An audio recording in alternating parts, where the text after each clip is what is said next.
Salute BookTube. Welcome back to my channel. Thank you for being here. If you're first timer or if you're a repeat viewer, welcome and thank you so much for being here. This is part 2 of my Eid book haul.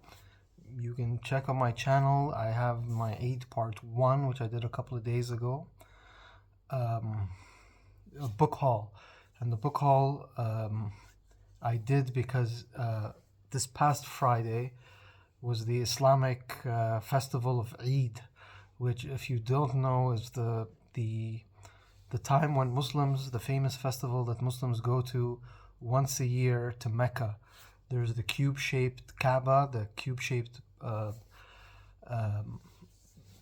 monument that's in Mecca, where the pilgrims go around 7 times, and you are obliged once a year, or once in a lifetime, at least once in a lifetime, every Muslim should go to Mecca and participate in the Hajj, the pilgrimage. But there are exceptions. If your age or health doesn't allow you to go, then you're exempt. The other one is if your financial means doesn't allow it, because it's expensive, especially the further you are. If you're in Africa or if you're in Far East Asia, to get to Mecca, which is in present-day Saudi Arabia, or even if you're in Europe or North America or South America, it gets expensive. So anyway, with that, for me, where I am in the Middle East, in the United Arab Emirates, the heart of the Middle East, it was a long weekend this past weekend. So it was a long weekend. It was a pretty festive time. So I decided to go book shopping, and I got a book haul. So I actually got 30 books, which is a lot, but more than I need. But like I mentioned in the first video, I go to bookstores here where I'm at because there's not that many, and if I don't support them, I'm afraid they'll run out of business, and then I'll have nowhere to buy books, or I'd have to go to new bookshops that sell new books, and that's quite expensive. So with that, I got 30 books, but here for part 2, I did, I think, 10 books on part 1. You can watch it. I'm going to do the next 10 here, and then I'll do the last 10 probably on the weekend, coming weekend, just to divide it up so it doesn't become one long video. So with that, I'll start. The first book I got, I'll do a bit of fiction in the beginning. I usually read more non-fiction. Most of my bookshelves are non-fiction. But with BookTube, I'm trying to keep an open mind, trying to read more fiction, try to broaden my reading. So the 3 fiction books I have here are from the same author. The first one I'll show is by Thomas Harris, and it's Hannibal. Again, famous book, famous movie as well. Actually, Hannibal is part 2 in the series. Part 1 is Silence of the Lambs. Actually, when I got this at the bookstore, they told me that they have Silence of the Lambs somewhere. They've seen it, but I couldn't find it. They couldn't find it in their storage area. So I still don't have Silence of the Lambs, which is part 1. This is Hannibal, part 2 of Thomas Harris's Hannibal Lecter. And you can see here it says The Return. So this is part 2. It's not a part 3, but it's the prequel. It's called, I should have checked. I think it's called, it's not Red Dragon. Maybe it'll be here. Let me just check with the Hannibal Rising. So Hannibal Rising is actually the first one in the series, but it was published later. Silence of the Lambs is the middle one, and then Hannibal is the return of Hannibal Lecter. So I still haven't read them. I haven't gotten into the series. I don't know if you do need to read it in order or publication order, but I'll get to this once I find Silence of the Lambs in my bookstore, used bookstore, and then maybe I can get into it. In the meantime, I did find the other books from Thomas Harris. This one, I think, is his first book, the first book he ever published. It's not in the in the Hannibal Lecter series. This one is called Black Sunday. And just reading from the background, it's more of a sort of a crime. From what I understood, just reading the back cover, a crime sort of spy-ish novel. I have no idea. I don't know. But I do know that it's not the Hannibal Lecter series and it's his first book. I don't know how well this did when it first came out, but it definitely became famous when he wrote Silence of the Lambs and Hannibal, and became a big movie. It's very famous in the movie. So maybe I can read this without getting into the Hannibal Lecter series. Like I said, I do have Hannibal Rising. I've got Hannibal now. I just need Silence of the Lambs. But this I can read, I think, on its own. It's a standalone. And the third Thomas Harris I found is Carrie Mora. Again, I think it's another. I mean, it's crime. I guess it's a crime novel, but again, not sure. This is. I don't believe. I don't believe this is in the Hannibal Lecter series. So this also I can read. I just don't know if this is also a sequel, or if it's a standalone. I need to check, or maybe you can tell me in the comments. But either way, I've got the 3 Thomas Harris books. I've got another one already in my library, so I'm building it. I'm a bit of a completist, so I don't start series until I have. At least I have a sequence of the first couple in the series, so I'll probably hold them until I find Silence of the Lambs. If the bookstore gets back to me, and maybe hopefully soon I'll get good news and I can get it.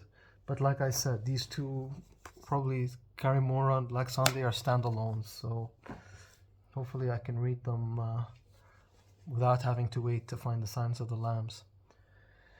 So those are the fiction. The rest are non-fiction, and I guess we can say it's divided between,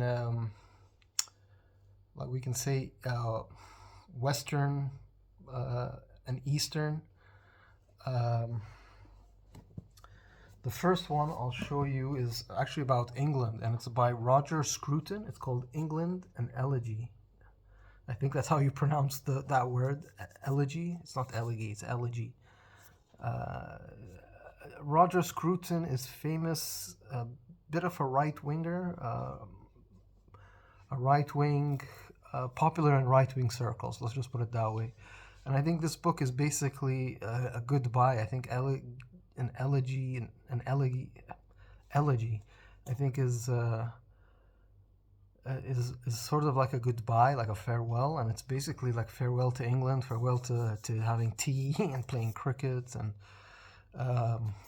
at a time where England, I guess you can say the UK especially, but here he focuses on England, is going through a lot of changes, going through a difficult time, economically,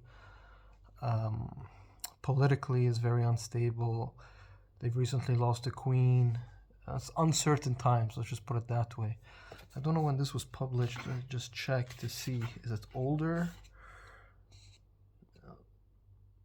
Yeah, so it's first published 2000. It's 2000, so okay, this is a while ago. It's not recent. But I guess Roger Scruton became much more popular recently when England started to face troubles, let's just put it that way. So he's become quite popular.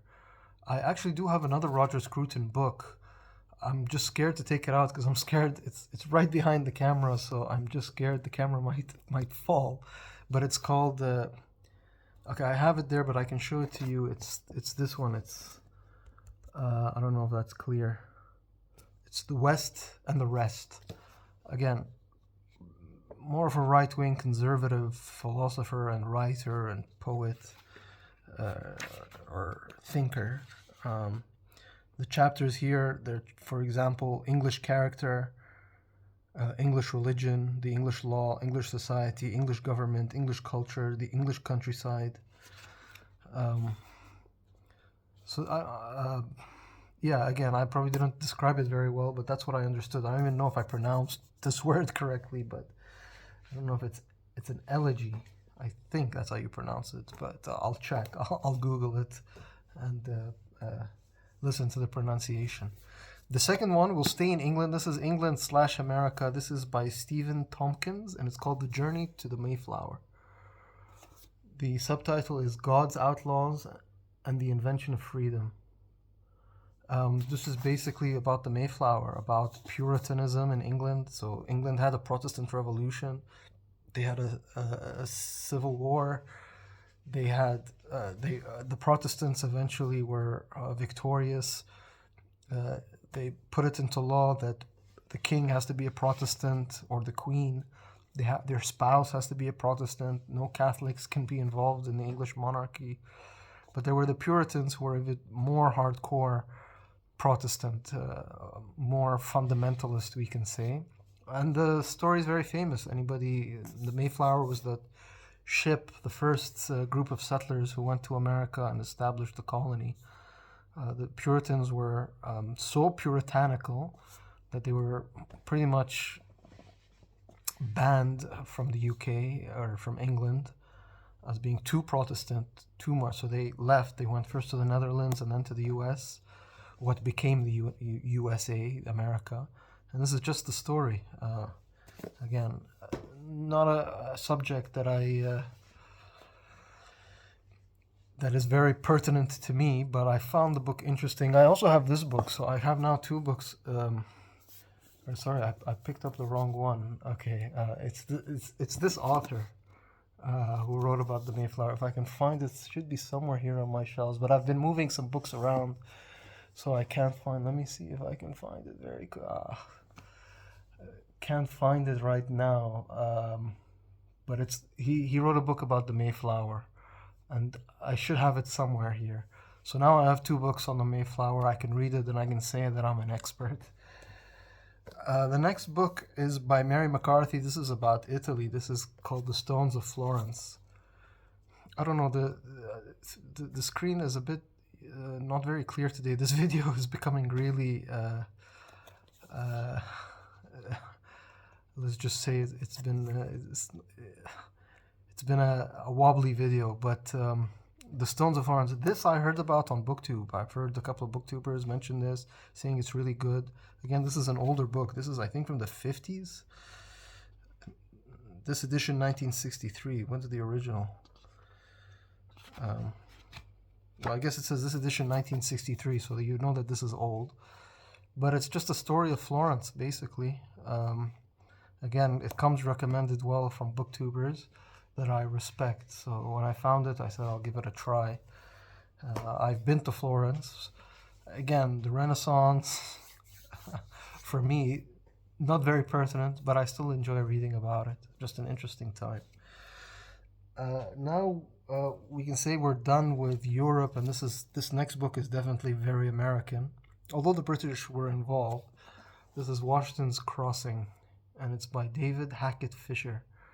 I do have another book by David Hackett Fisher about Samuel Champlain, the famous French explorer who colonized Canada, Quebec specifically. So I'm aware of this author. This one is a Pulitzer Prize winner in history, so I was happy to find this. This is Revolutionary War, General Washington, that kind of stuff. I know that right now there's a very much more recent book about the American Revolution by Ron Atkinson, I believe. I think it's going to be a trilogy. The first two are out. The first one is called okay, now my memory is gonna the first one, The British Are Coming. I think it's called The British Are Coming. But don't quote me on that. That was the first one. I have it in an e-copy. I should have checked before I made the video. The second one has come out. I don't know what the second one is called, but it's recently come out, and I've been seeing it on BookTube, especially American booktubers. So that's out. So that one has been big recently, but I'd have to go to the new bookstore and buy it new. It would be very expensive. I found this used. It's from a while back, I believe from 2004, if I read it correctly. Yeah, copyright 2004.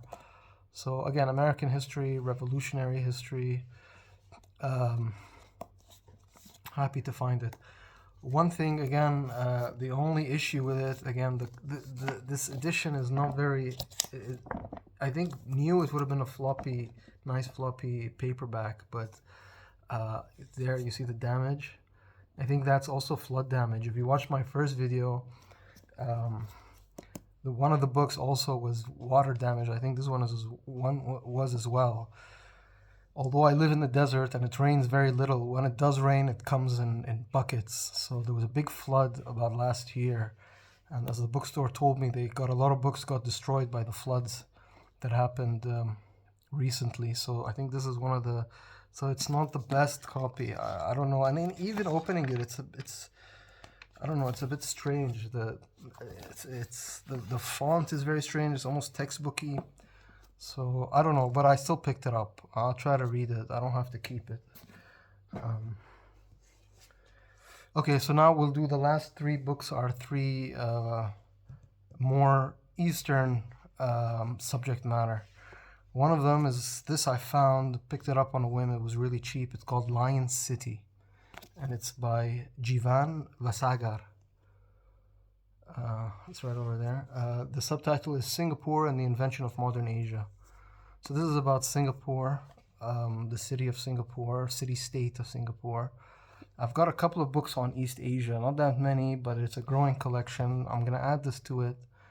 I need to read them because, again, I'm not East Asian. I'm not European or American, North American. I'm from the Middle East, so this, I don't know much about Singapore, or as much as I would like to.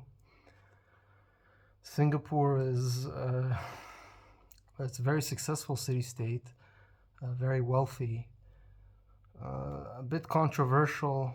I don't know if I want to get into it in this video, but basically a lot of especially Middle Eastern Muslim people argue that Singapore was taken by the British during their colonial era, made independent of the rest of the Malaysian peninsula, which is overwhelmingly Muslim. Chinese and Indian people, Chinese and people from India were brought in to create a new city-state, and that's pretty much what happened, but it's been a successful one, a successful experiment. So again, I don't want to get too controversial, but I just thought it would be important to know that there's different viewpoints. I don't know how much Jivan Vasagar will go into that, because it's not the biggest book in the world. Lion City tells the extraordinary of Singapore, the world's most successful city-state. So I think this takes more of a positive look at Singapore. That's what it looks like, but I have to read it first to find out. The next book is also Eastern, but it's actually fiction. This is a fiction book. I should have put this with the fiction section. Again, this video is all over the place, but this is by Joseph Cannon, and it's called Istanbul Passage. Very nice cover there. That's Istanbul. If anybody's ever never been to Istanbul, I highly recommend it. It's a spy story. It is a novel. I'll read the back cover just better than I can explain. It says Istanbul survived the Second World War as a magnet for refugees and spies. Even expatriate American Leon Bauer was drawn into this shadow world, doing undercover odd jobs in support of the Allied war effort. Now, as espionage community begins to pack up and an apprehensive city prepares for the grim realities of post-war life, Leon is given one last routine assignment. But when the job goes fatally wrong, an exchange of gunfire, a body left in the street, and a potential war criminal on his hands, Leon is trapped in a tangle of shifting loyalties and moral uncertainty. Played out against the bazaars and mosques and faded mansions of the knowing ancient Ottoman city, Istanbul Passage is an unforgettable story of a man swept up in the dawn of the Cold War, of an unexpected love affair, and of a city as deceptive as the calm surface waters of the Bosphorus that divides it. Okay, so kind of a spy fiction, late World War II, early Cold War. Very interesting. I have an idea of writing my own novel that's very similar to this, not based in Istanbul, based more in the Middle East. So it'll be interesting to see how Joseph Cannon does it. But this seems, I mean, bestseller. I don't know how popular, how well known this is, but I'll see if it's any good when I read it. And then the last book, this is also Eastern, but this is nonfiction. This is by Waldemar Hansen, and it's The Peacock Throne. And the subtitle is The Drama of Mughal India. Again, this copy has a bit of dirt on it, but I think I can fix that because it's a nice cover. Mughal, anybody who knows the Mughal, probably the most famous thing the Mughal built was that. That's the Taj Mahal. Again, if you've never been there, I highly recommend it. I just recently, 2000 and early 2024, so almost a year now, almost a year and a half ago, I got the chance to go to India and see the Taj Mahal. So that was exciting. Again, I recommend anybody to go there. It's a very beautiful place. India, at least the India part that I went to, Delhi, and then Agra, the city of Agra, where the Taj Mahal is, and that whole area. All of India, I think, is magical. I want to go back. You go once, you want to go back again and again. But yeah, this is basically it's basically a history. It says, it says the drama. So I'm hoping that this is nonfiction, but reads like a drama.